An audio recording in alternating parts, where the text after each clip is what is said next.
Olá, amigos, bom dia. Sou o Rafael do Quinto B. Cumprimento a todos e a todas na pessoa do professor Pedro Lunel. Fiquei incumbido aqui de fazer comentários sobre o artigo 886 a 888 do CPC. Né? Antes de começar a falar sobre os artigos, eu preciso fazer um comentário seguinte. O artigo 886 e 887, ambos, tratam dos requisitos formais do leilão judicial. O artigo 886 ele traz os requisitos intrínsecos e o 887 traz as disposições de como se dará a publicidade do edital do leilão judicial. Né? O artigo 886, no inciso 1, traz uma exigência que prescinde a individualização do bem, ou seja, precisa-se dar ciência daquilo que está sendo oferecido no leilão e distinguir um bem ao outro no leilão judicial. O inciso 2, ao tratar de prever o valor da avaliação, ele também diz que deve conter o preço mínimo pelo qual poderá ser alienado o bem e as condições de pagamento, como também a comissão do leiloeiro, se for o caso. Né? Ainda tratando do inciso 2 do presente artigo, aqui cabe ao juiz, antes da publicação digital, determinar o que seria o preço vil. Preço vil é aquele mínimo estipulado pelo juízo e constante no edital.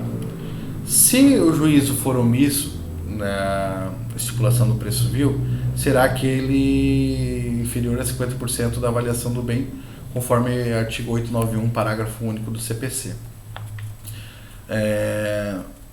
O inciso 3 prevê que o edital deve conter o lugar onde estiverem os bens móveis, os veículos e os removentes. Né?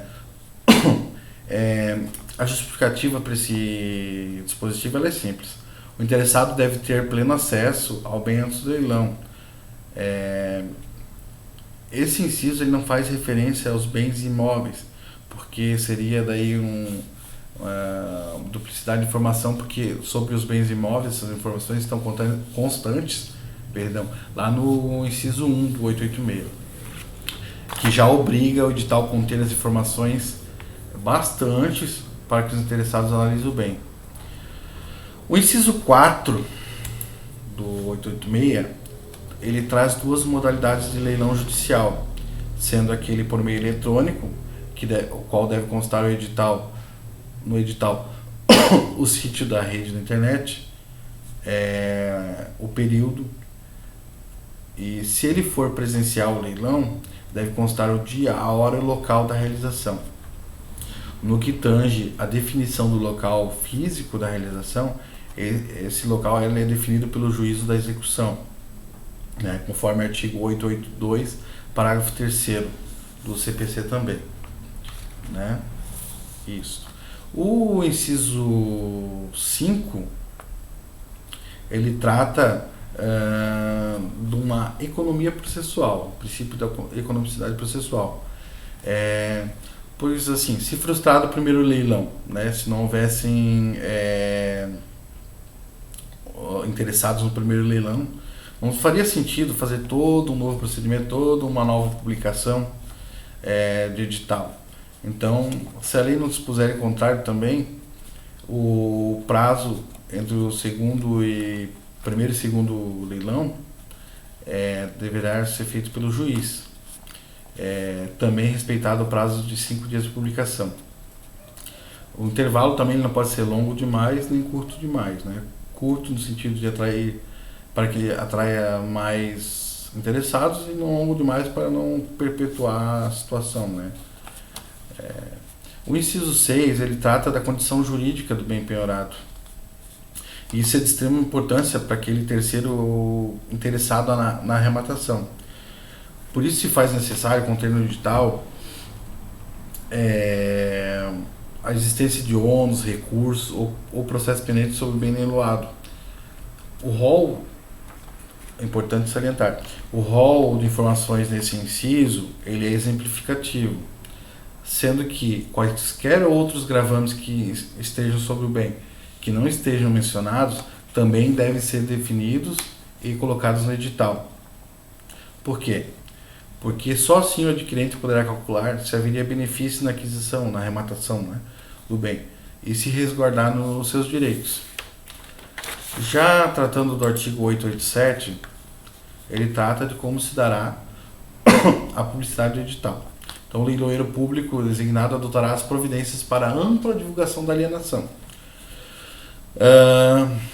No parágrafo 1º, ele traz o prazo mínimo 5 dias para a publicação. No parágrafo 2º, a regra da publicação do edital ela é pela internet, né, no site que o juiz da execução designar.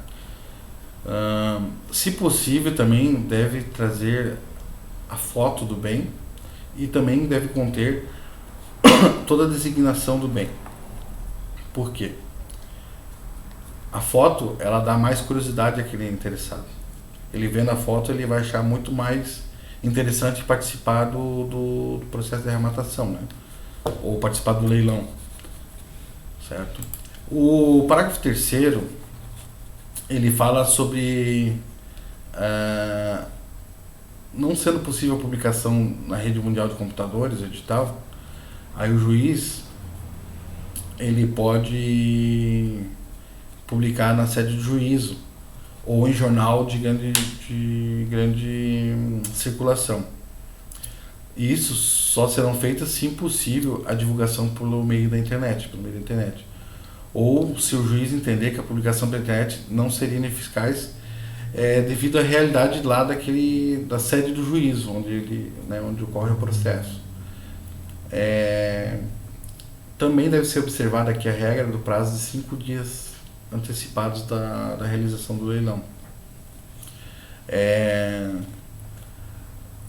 Isso também trata de uma publicação só. Se o juiz quiser, ele poderá fazer uma segunda publicação, mas ele vai ter que fazer uma justificativa expressa. Isso é uma exceção à regra, né? O parágrafo 4º do 887 foi pensado, infelizmente, na dura realidade brasileira, pois uma pequena minoria de pessoas tem um hábito da leitura de jornais, periódicos, etc.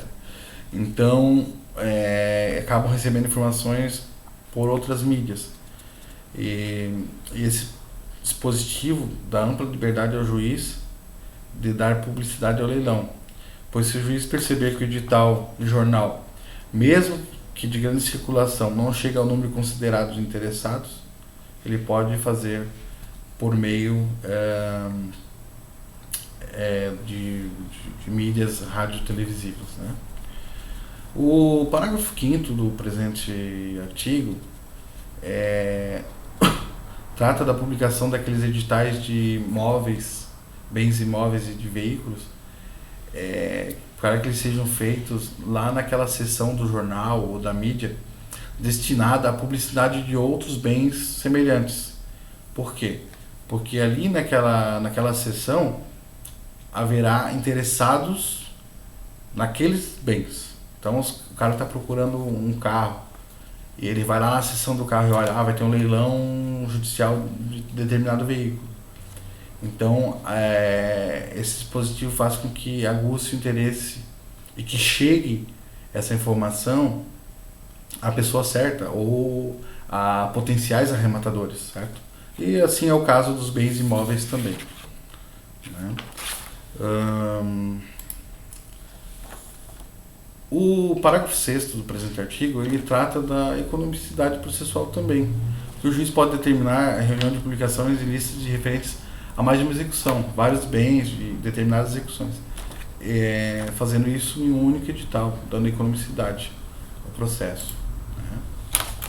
O artigo 888 diz que se não se realizando o leilão por qualquer motivo, o juiz mandará publicar a transferência observado ao disposto no artigo 887, que são os requisitos que tratam de como se dará a publicidade do edital que a gente falou anteriormente. Ali no parágrafo único, ele trata da responsabilidade por culpa do escrivão, do chefe de secretaria, do leiloeiro, que culposamente der causa da transferência, respondendo por despesas de nova publicação. Esse dispositivo imputa a responsabilidade por conduta culposa do escrivão, com pagamentos pelas despesas e pena de suspensão de 5 dias a 3 meses. Aí num procedimento administrativo regular, né? Respeitando todos os princípios constitucionais aí. Mas isso caso o juiz também entenda que seja necessário. Ao credor também cabe, ele é garantido, se ele achar que houve perda de proposta por causa dessa transferência do leilão, ele poderá requerer indenização em razão dessa perda. Isso embasado nos artigos 186 e 927 do Código Civil, então. Né? Então, o que eu tinha para falar referente ao meu trabalho seria isso. Agradeço a todos, desejo um bom resto de final de semana e uma semana nova produtiva a todos. Muito obrigado.